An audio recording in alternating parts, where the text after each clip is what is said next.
हिम्मत लाओ हिम्मत। टोटल 50 वाली ग्रेट दी अज चाचा 17 भी किसी पासे नहीं बच के जा सकता। बेहतरीन किस्म की छटावा साडा जनाब।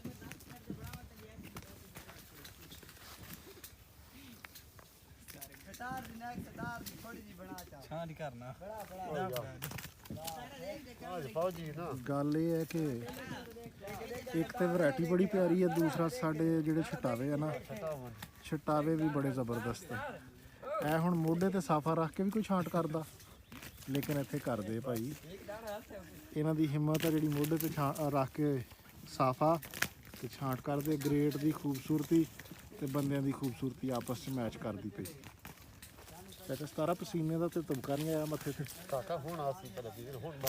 अच्छा ए जनाब ए 24 दाना, ए 24 दाने की छांट हो गई है। तो ए जी 18 दाना गिफ्ट पैकिंग। ठीक है जी, ये भी माशाल्लाह ग्रेट की खूबसूरती तुसीं चैक करो। उधरों मैनू बंदा पुछदा पिया सी कि ग्रेट कैसा है तुहाडे कोल।